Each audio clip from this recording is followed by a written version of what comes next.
네, 사랑하는 우리 성도님들, 우리는 지금 인류 역사상 가장 잘 연결되어 있는 시대를 살고 있습니다. 인터넷, 스마트폰, SNS 덕분에 시간과 장소를 초월해서 우리는 언제든지 소통할 수 있고 언제든지 온라인으로 사람들과의 만남들을, 관계들을 이어갈 수가 있죠. 하지만 과연 정말로 그것만으로도 우리가 연결이 잘 되어 있다고 할 수 있을까요? 과연 이것이 정말로 우리의 관계들을 전부 다 대변할 수 있는 어떤 사회의 모습이라고 할 수 있겠습니까? 현대사회를 연구한 그 사회학자 가운데 지그문트 바우만이라는 분이 있습니다. 이분은 자신의 책 리퀴드 모더니티, 그러니까 액체 근대, 액체 현대 이렇게 번역을 서로 바꿔가면서 하더라고요. 이 책에서 이렇게 이야기를 합니다. 우리는 오래 지속되는 관계보다 빠르게 소비되고 쉽게 끊을 수 있는 관계 속에서 살아간다라고 이야기를 합니다. 액체의 그 유동성을 가지고 쉽게 이제 흐트러지고 퍼지고 하는 모습들을 가지고 액체 사회라고 이야기를 하면서 우리들의 관계에 대해서 이렇게 금방 소비되고 끊어질 수 있는 것들을 이야기하면서 지금부터 바우만은 이렇게 이야기를 했습니다. 이 말은 곧 인간관계가 점점 더 얕아지고 가볍고 쉽게 무너질 수 있다라는 경고를 담고 있는 표현이죠. 사람들은 관계 안에서 책임지기보다는 피곤하면 떠나게 되고 불편하면 단절하면서 살아가고 있습니다. 우리에게 좀 유명한 이제 팀 켈러라는 목사님이 있습니다. 이분이 현대교회 위기를 진단하면서 그 핵심 위기 중에 하나로 사회성 약화, 사회적 약화라고 이야기를 했습니다. 이렇게도 이야기했어요. 교회는 존재하지만 공동체는 점점 사라지고 있다라고 이야기를 했습니다. 또 개인주의와 자율성의 문제가 점점 더 발달하면 발달할수록 신앙마저 나 중심으로 바뀌어 놓고 있다라고 이야기를 했습니다. 팀 켈러의 말처럼 교회를 다닌다고 해서 누군가 함께 신앙을 같이 이루고 있는 것이 아니라는 겁니다. 그냥 단순히 몸만 함께하고 있는 교회의 모습이고 그냥 어떤 웅집체 혹은 어떤 집합체의 모습이지 함께 신앙을 공유하고 나누고 하면서 안에서 자라감과 발전함과 그 모든 것들은 사라지고 있다라고 팀 켈러 목사님은 진단을 내리고 있습니다. 그렇다면 여러분, 오늘 우리가 예배드리는 이 교회는 어떤가요? 나는 교회 안에서 누군가를 살피고 있고 과연 그냥 우리의 이 교회라는 것이 단순히 사람들이 몇십 명, 몇백 명, 몇천 명 모여있는 그런 집합체가 아니라 우리의 신앙을 함께 나눌 수 있고 공유할 수 있는 공동체로서의 모습을 가지고 있습니까? 과연 나는 누군가에게 격려가 되어주고 있으며 누군가와 함께 이 신앙의 길을 기꺼이 같이 걸어간다라고 자신 있게 말할 수 있는 그 신앙의 모습을 여러분 보이고 있으십니까? 오늘 우리가 읽은 본문인 히브리서 10장 24절 25절은 믿음을 지키기 어려운 이 시대 속에서 어떻게 공동체를 통해서 믿음을 붙잡을 수 있는지를 명확하게 이야기해주고 있는 본문이라고 할 수 있을 것 같습니다. 저는 교회를 표현할 때에 교회에 대해 항상 공동체라는 이 표현을 붙이는 것을 너무나 좋아합니다. 교회는 하나님께서 허락하신 그 이름 에클레시아라는 그 이름, 너무나 분명하고 아름다운 교회의 이름이 있지만 이것이 교회의 존재 이유를 말하지만 동시에 공동체라는 단어가 갖고 있는 그 의미가 함께 드러날 때에 교회의 교회다움은 더욱더 빛나게 되고 교회의 교회로서의 아름다움은 더욱더 빛을 발한다라고 저는 그렇게 믿고 있습니다. 그래서 오늘은 우리의 교회됨 혹은 공동체됨에 대해서 함께 고민하고 이야기를 나누기를 소망합니다. 우리가 오늘 읽은 히브리서는요, 크게 두 부분으로 나눌 수가 있습니다. 첫 번째 부분은 히브리서 1장부터 10장 초반 정도까지 예수 그리스도의 우월성과 완전성에 대해서 이야기를 합니다. 그러니까 굳이 말하자면은 기독론에 대해서 이야기를 하고 우리가 믿고 고백하는 그 예수님이 얼마나 완전하신 분이시며 우월하신 분이신지를 밝히고 있습니다. 그래서 천사보다 모세보다 아론보다 그리고 제사장보다 더 완전하신 분이 바로 우리의 예수님이다라고 이야기를 하죠.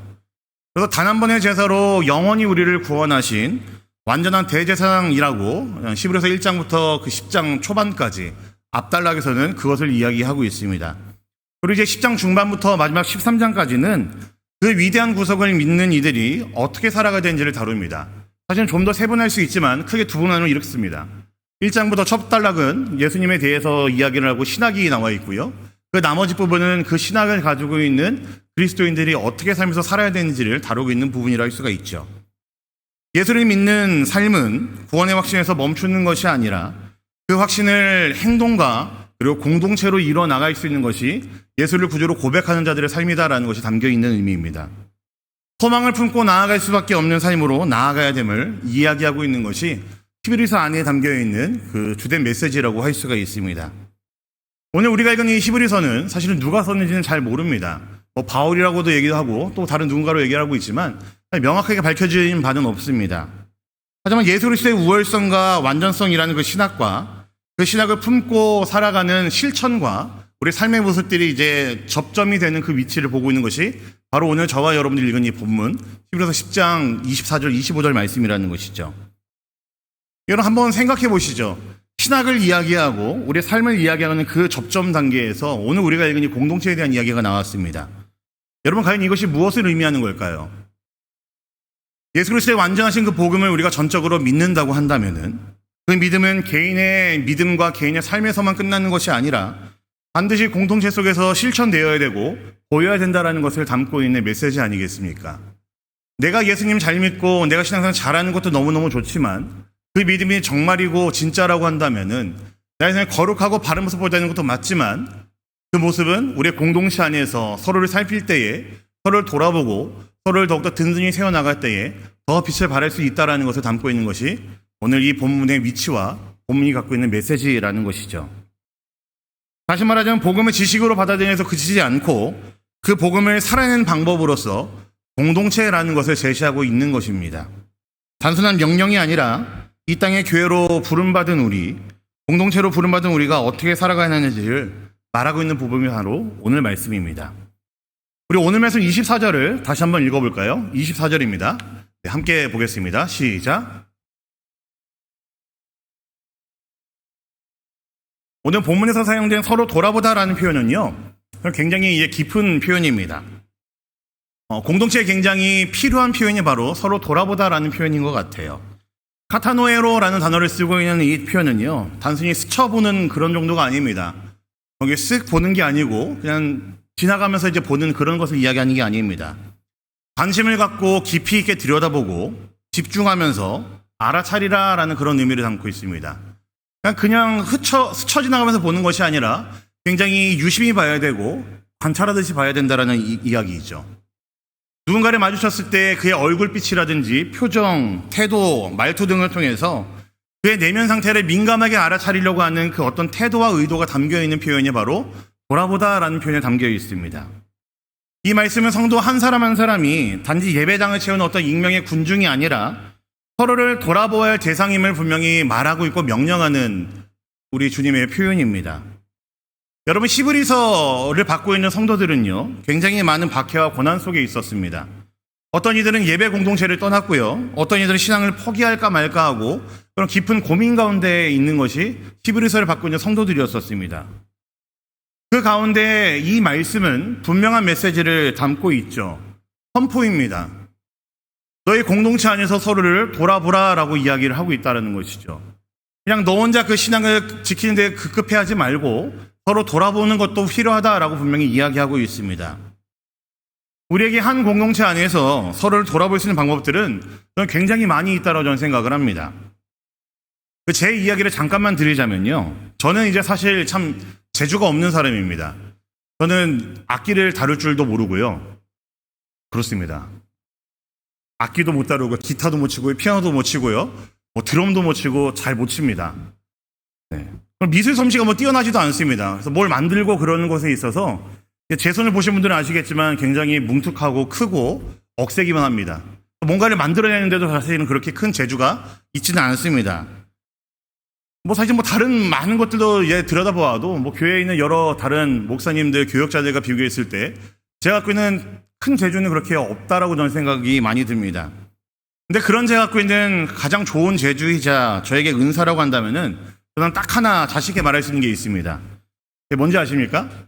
그게 뭐냐면요, 저는 사람 이름은 정말 잘 외웁니다. 지금 표정들이 되게 기똥차게 나올 줄 알았는데 별거 아니다 그런 표정이. 네. 제가 사람 이름을 정말로 잘 외웁니다. 저는 정말 기똥차게 잘 외웁니다, 사람 이름을. 네. 제가 한국에 있을 때에 좀 미자립계 청소년들을 모아서 하는 그런 시즌마다 수련회를 제가 했었습니다. 그래서 이제 많은 이제 동역자들과 함께 그 수련회를 진행했었는데, 보통 적게 모이면 한 80명 청소년들이, 많이 모이면 한 120명, 150명 정도 모이는 그런 수련회를 했었습니다. 그 중에 한 명이 이제 저랑 지금 사역 같이 하고 있는 우리 최종동 목사님이 같이 그 사역들을 했었죠. 근데 이제 제가 빈둥거리면서 오고 가면서 저는 사실 재주가 없으니까요. 최종동 목사님 열심히 그때도 레크 정도 그거 하고 있었을 텐데 저는 그런 것도 잘 못하고 여러분은 6살에 박수 2번 치면 레크 정도 사랑해 이런 거 해야 되는, 저는 그런 것도 못하거든요. 네, 그러니까 제가 할 수 있는 거라고는 이제 왔다 갔다 하면서 이제 아이들 이야기 나누고 교회 뭐 집사 있는 권생들 이야기하면서 주로 그런 시간들을 저는 보냈던 사람입니다. 이렇게 얘기하니까 제가 정말 아무것도 아는 사람처럼 보이는데 아무튼 저는 그런 시간들을 좀 주로 보냈었습니다. 근데 제가 그 모인 아이들 한 80명에서 한 120명 되는 그 아이들과 점심때 모여서 저녁 먹으면서도 얘기하고 그 다음날 아침 먹을 때 끝나고 난 다음까지 얘기하면은 전 둘째 날 점심 때쯤 되면 아이들 이름 다 외울 수 있었습니다. 대단하죠? 네, 제가 갖고 있는 감사합니다. 네, 제가 갖고 있는 은사는 이런 겁니다. 사람 이름 잘 외우는 거예요. 그래서 저는 이것 때문에 굉장히 사역에 많은 도움을 받았습니다. 제가 애들 이름을 잘 외운다고 했잖아요. 그래서 이제 주일 점심쯤만 되면은 제가 항상 청년들을 맞이하러 저는 항상 식당에 내려가죠. 이제 저를 많이 보셨을 겁니다. 저는 거기 하는 일이 딱 하나입니다. 오는 청년들이 이제 맞이하면서 인사해주고 이름 불러주면서 그들을 이제 환영하는 일이 저한테는 사실은 주일날 설교만큼 저한테는 제일 큰 사역 중에 하나가 바로 그 일입니다. 버스를 타고 이제 아이들 택시 타고 이제 올 시간쯤이 돼가지고 우르르 그 안으로 몰려 들어올 때에 그 청년들 이름 한 명 한 명 불러주면서 인사하고 한 주 동안 어떻게 지냈냐고 얘기하는 게 저한테는 사실은 주일 사역 가운데서 가장 중요한 사역 중 하나가 바로 그렇게 이름 불러주는 일들입니다. 여러분 놀라운 게 뭔지 아십니까? 교회 온 지 얼마 안 된 친구들을 신방하다 보면은 그 친구들에게 교회를 왜 다니기로 결정했는지 물어볼 때에 많은 친구들이 이 얘기를 합니다. 제가 자랑하려는 건 아니고요. 그냥 유학 온 상태에서 외롭고 쓸쓸하고 친구들 사귈 겸해서 나왔는데 와도 별거 없겠구나라고 생각을 했었는데 그냥 생판 처음 보는 덩치만큼 목사님이 한 주 갔다가 또 2주 빠지고 왔는데도 불구하고 자기 이름 불러주면서 인사할 때 자기가 거기에 감동을 받아갖고 교회를 나오기로 결정했다는 이야기를 제가 많이 들었습니다. 어제도 많은 친구들 그런 얘기 하더라고요. 자기는 목사님이 제 이름을 모를 줄 알았대요. 항상 100명 정도 되는 아이들이 모여있고 왔다가 이제 후루룩 나가버리고 그러니까 자기 이름 모를 줄 알았대요. 근데 점심때 버스 내리자마자 자기 이름 불러주면서 멀미 안 했냐, 식사 같이 해야지 라고 하면서 얘기하는 게 자기는 굉장히 큰 위로가 됐고 감동이 됐다라고 이야기를 하더라고요. 여러분 이것이 저에게는요 서로를 돌아보라라고 우리에게 선포하시고 명령하시는 하나님의 말씀에 순종하는 제 나름의 방법들입니다. 별거 아니지 않습니까? 이름 불러주고 이름 기억해주고 밥 먹었니 하고 일주일에 한 번 만났는데도 불러주고 이야기하는 것이 참 별거 아닌데도 그것이 그들에게는 위로가 되고 감격이 되고 감동이 된다라는 이야기이죠. 여러분 오늘날 교회는 예배당에 모이지만 마음은 각자의 방 안에 숨어있는 사람들이 많이 있습니다. 아무렇지도 않게 이 자리에 앉아있고 화장도 이쁘게 하고 오시고 옷처럼 되게 이쁘게 하고 오셨지만 우리의 속은 우리의 마음은 이제 타들어가시는 분들 썩어 문드러지신 분들 많이 있다라는 이야기이죠. 그 누구도 나를 살피지 않는다는 외로움 때문에 교회 안에서도 고립된 분들도 분명히 있을 것입니다. 그래서 교회는 단지 평안하세요라는 인사치레를 건네고 안부만 간단히 묻는 곳이 아니라 내가 그에게 얼마나 관심이 있는지 그를 위해 기도하고 있다는 것을 분명히 느낄 수 있게 해주는 것이 그 관계가 전제되어야 되는 것이 바로 교회라고 저는 믿습니다. 여러분 서로를 돌아본다라는 것은 사소한 일처럼 보이지만 그것이 누군가에게는 교회를 붙들 수 있게 만드는 계기가 되고 누군가를 다시 회복시킬 수 있는 계기가 되고요. 누군가를 다시 하나님께로 인도할 수 있는 시작이 될 수 있다라는 겁니다. 제가 아이들 이름 외우는 게 바로 그것 때문에 그렇습니다. 여러분 서로를 돌아보셔야 됩니다. 그것이 공동체에게 우리에게 주신 명령이라는 것을 기억하셔야 됩니다. 우리 안에 모이는 이 많은 사람들이 함께 예배드리고 그냥 빠져나가는 그런 모임과 관계가 아니라 서로의 상황들을 살피면서 얼굴빛도 살펴보시고 그 사람에 대해서 이제 유심히 관찰하시고 살펴보시면서 마음에 품고 따뜻한 말 한마디도 건넬 수 있고 이야기를 나눌 수 있는 그런 관계가 전제된 것이 교회라는 곳이죠. 오늘 말씀의 히브리서 기자는 서로 돌아보라는 정도에서 끝내지 않습니다. 단지 관심과 위로를 주는 것을 넘어서 이제는 사랑과 선행이란 열매를 맺으라고 분명히 이야기를 하고 있습니다. 여러분 여기서 사용된 격려하다라는 단어는요, 우리말이 갖고 있는 격려하다라는 단어보다 더 깊은 의미이고 더 이제 역동적인 의미를 갖고 있습니다. 어떤 의미냐면요, 자극하다, 불을 붙이다라는 의미입니다. 이 단어가 언제 사용되었냐면은 사도행전 15장 보시면은 바울과 바나바가 이제 마가 요한 문제로 이제 격렬하게 싸움을 벌이는 모습이 나옵니다. 아시죠? 마가 요한 데리고 가야 된다, 안 데려간다, 이렇게 이야기하는 게 나오잖아요. 근데 거기서 사용된 것이 바로 이 오늘 말씀의 격려하다라는 단어인데 여기서는 이 단어의 원래 의미를 잘 활용을 했습니다. 그때는 어떻게 사용되었냐면요, 심하게 다투다, 격하게 언쟁을 벌이다 라고 표현이 되었습니다. 그러니까 오늘 본문에 나오는 격려하다는 단어는 우리가 한국말로 아는 것처럼 힘내라고 이렇게 응원하는 그 정도 수준이 아니라 감정을 동반한 어떤 폭발적인 행동을 요구하는 모습이 격려하다는 단어에 있다라는 격려하다는 단어에 있는 의미라는 겁니다. 그러므로 오늘 말씀에서 사랑과 선행을 격려하며라는 이야기는 단순히 사랑합시다, 선한 일을 합시다라는 정도가 아니라 사랑을 행할 수 있고 선행을 할 수 있을 정도로 행동을 이제 야기시키고 밀어붙이고 하게 만드는 것까지 포함이라는 이야기입니다. 서로를 움직이게 하라는 명령입니다. 단순히 말로 끝나는 게 아니라 함께 그 일을 해나갈 수 있도록 으쌰으쌰하고 함께 이끌어낼 수 있는 것이 바로 격려하다라는 단어의 의미라는 것이죠. 믿음이 식어있는 지체에게, 헌신을 망설이고 있는 우리의 형제와 자매들에게, 무관심한 우리의 형제와 자매들에게 불을 지피는 역할들을 우리 모두가 다 똑같이 해야 된다는 이야기입니다. 그리스도인은 위로만 받는 자리가 아니라 서로에게 믿음을 공급해주고 나눌 수 있고 공급해주는 존재가 바로 그리스도인, 우리의 교회됨이 바로 거기에 담겨있다는 이야기이죠. 저는 이것이 우리 상하이 한인연합교회에 반드시 필요하다라고 저는 생각을 합니다. 말없이 식어가는 신앙을 내버려두는 교회가 아니라 서로를 일으켜 세우고 자극하는 살아있는 공동체가 되어야 되지 않겠습니까? 여러분, 저는 자주 이야기하고요, 한국에 있는 여러 많은 저희 동역자들이 이야기할 때마다 항상 얘기하는 게, 저는 우리 교회가 참 좋습니다. 물론 자기 본인 교회를 안 좋아하는 목사가 어디 있겠냐마는 저는 우리 교회가 정말로 좋습니다. 성도들을 보면서 많은 도전을 받고 큰 은혜를 누릴 때가 많이 있습니다. 근데 여러분, 요즘 많이 속상한 것은 뭐냐면요, 마치 한중 외교 관계가 우리 교회에 적용이 되는 것과 같이 교회 내 분위기가 많이 냉각되어져 간다는 것도 느껴질 때가 있기 때문에 그렇습니다. 물론 중국에서 여러 가지 경제적인 어려움들도 있고, 그리고 자연적으로 줄어든 어떤 이제 인구로 인해서 공동체 인원이 자연스럽게 줄어든 것도 있겠지만, 여러분, 그것이 우리들의 열정을 빼앗을 수 없다는 것을 기억하시면 좋겠습니다. 우리는 그저 그런 것에서 끝나는 것이 아니라 서로를 일으켜 세우고 자극을 줄 수 있으며 함께 살아낼 수 있는 공동체로 살아가야 되는 것이 바로 이곳에 모인 우리들의 사명이고 우리에게 향하신 하나님의 뜻이라는 것을 기억하셔야 됩니다. 서로를 돌아보고 살피고 진심으로 격려하면서 다시 한번 믿음으로 살아낼 수 있게 자극하는 공동체가 되어야 된다는 이야기이죠. 우리 오늘 말씀 25절도 한번 읽어보도록 하겠습니다. 25절입니다. 보겠습니다. 시작. 모이기를 패하는 어떤 사람들의 습관과 같이 하지 말고 오직 권하여 그날이 가까움을 볼수록 더욱 그리하자. 여러분, 히브리서의 수신자들은 당시 박해와 사회적인 불이익, 심지어는 가족으로부터의 단절을 감수해야 되는 그런 상황 가운데 놓여 있었던 사람들입니다. 그로 인해 모이는 일이 점점 줄어들었고 공동체가 해체되어가는 위험 속에 있었던 것이 바로 이 히브리서를 받고 있는 성도들의 삶이었었습니다. 그런데 히브리서 기자는 이렇게 이야기합니다. 그날이 가까운 볼수록 어떻게 하라고요? 더욱 그리하자라고 이야기를 합니다. 뭘 그리하자는 거죠? 더욱 모이고 더욱 격려하고 더욱 힘내자는 이야기입니다. 우리가 살고 있는 오늘은 초대교회 때와 같은 그런 외부적인 핍박들은 많이 줄어들었습니다. 하지만 중국조차도 그러니까요. 하지만 이와 반비례해서 오히려 모이지 않음은 더 자연스러워졌습니다.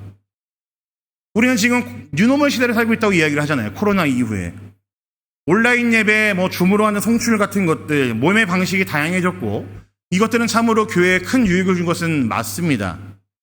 시간과 공간이 제약 없이 말씀을 나눌 수가 있고 심지어 해외에 있는 선교사님들의 사역 현장까지도 우리가 좀 한정적이긴 하지만 제약이 있긴 하지만 함께 실시간으로 눈으로 보면서 확인할 수 있는 그런 시대를 우리가 지금은 살고 있습니다. 고령자나 몸이 불편한 분들도, 나오기 어려운 분들조차도 그들이 있는 자리에서 함께 우리의 믿음을 다하여서 예배할 수 있는 일이, 예배에 참여할 수 있는 일이 생기기 시작했습니다. 그런데 그로 인해서 모임의 의미 자체가 약화되는 것은 우리는 경계해야 됩니다. 여러분, 모임은 단순한 형식이 아니라 은혜의 주고 나눔이고 은혜의 현장을 우리가 함께 실제를 경험하는 시간이 바로 우리의 예배이고 우리의 모임의 시간인 것을 기억하면 좋겠습니다. 함께 드리는 예배 속에서, 공동의 기도 속에서, 얼굴을 마주하며 안부를 묻고 살피는 그 모든 과정 속에서 하나님이 공동체에 은혜를 부으신다라는 것이죠. 우리가 왜 모입니까? 그 은혜를 우리가 경험하기 위해서, 그 은혜를 눈으로 보기 위해서, 그 은혜를 우리가 온몸으로 받고 누리기 위해서 모이는 거 아니겠습니까? 예배는 혼자 드릴 수 있다는 이 사실이 굳이 함께 드리지 않아도 된다라는 무관심과 타협으로 이어져서는 안 된다라는 이야기입니다. 여러분, 우리가 모일 수 있음이 은혜라는 것을 기억하십시오. 우리가 모여서 함께 예배할 수 있는 것은 우리가 이 땅 가운데 누릴 수 있는 축복이라는 것을 기억하시면 좋겠습니다. 그렇게 오늘도 모이기를 힘쓰는 것은 우리의 신앙을 지키는 일이 됨과 동시에 다른 누군가에게는 하나님의 은혜를 흘려보내는 일이 된다는 것을 꼭 기억하시면 좋겠습니다. 말씀을 마무리하겠습니다. 우리 사랑하는 성도님들, 오늘 우리가 살펴본 히브리서 10장의 2절 말씀은 우리가 왜 교회로 모여야 되는지, 왜 서로를 살펴야 되고 격려해야 되는지를 분명히 말해주고 있는 본문입니다. 그 이유는 방금 읽은 25절의 말씀에 나온 것처럼 그날이 가까운 볼수록 더욱 그리하라라고 말하는 하나님의 초대 때문에 그렇습니다. 여러분, 그날은 주님 다시 오시는 날입니다. 믿음이 완성되고 모든 눈물이 닦이는 날, 우리가 하나님 앞에 서게 되는 날이죠. 그날이 가까울수록 우리의 신앙은 점점 더 지키기 어려워져 가고 사랑은 식어가고 공동체는 위협받게 됩니다. 처음에 언급했던 바우만이, 지금부터 바우만이 말한 것처럼 세상이 점점 더 빠르게 소비되고 소진되는 것도, 관계가 점점 빠르게 끝나고 종식되는 것도 바로 그러한 이유 때문입니다. 그렇기 때문에 우리는 지금 더 모여야 하고 서로를 더 돌아봐야 되고 서로를 더 격려해야 됩니다. 하나님께서 세우신 교회는 단순히 예배만 드리는 교회가 아니라 누구도 혼자 두지 않는 공동체가 바로 하나님이 이 땅에 세우신 교회라는 것을 기억하시면 좋겠습니다. 누군가의 부재를 모른 척하지 않고 외로운 신앙을 방치하지 않고 함께 걷는 사람을 책임있게 품는 공동체가 되어야 됩니다. 교회에 아직 결혼하지 않은 싱글들이 있을 수 있지만 혼자 있는 사람이 있어서는 안 된다라는 이야기이죠. 이제 우리 모두가 이 시대 속에서 아름다운 공동체로 부름받았음을 기억하시면서 믿음으로 반응하기를 간절히 소망합니다. 지금 눈을 들어서 한번 살펴보시죠. 혹시 지금도 남몰래 눈물 흘리면서 있는 분이 있지 않는지, 혹시나 이 말씀을 들으면서 내게 생각나는 사람이 있지 않는지, 여러분, 그들을 마음에 품으셨다면은 오늘 여러분들이 할 수 있는 일은, 지금 여러분이 할 수 있는 일은 그들을 돌아보셔야 되고 그들에게 여러분의 사랑을 흘려보내야 되고 그들을 기억하는 일입니다. 여러분, 이것이 교회의 모습이고 이것이 공동체의 모습이고 이것이 하나님께서 이 땅 위에 교회를 세우셨을 때에 그 안에 숨겨두신 사랑의 모습이 바로 이런 모습입니다. 우리 주님 다시 오시는 그날까지 더욱 사랑하고 더욱 격려하고 더욱 함께하는 우리 모두가 되기를 우리 주님의 이름으로 간절히 부탁드립니다. 네.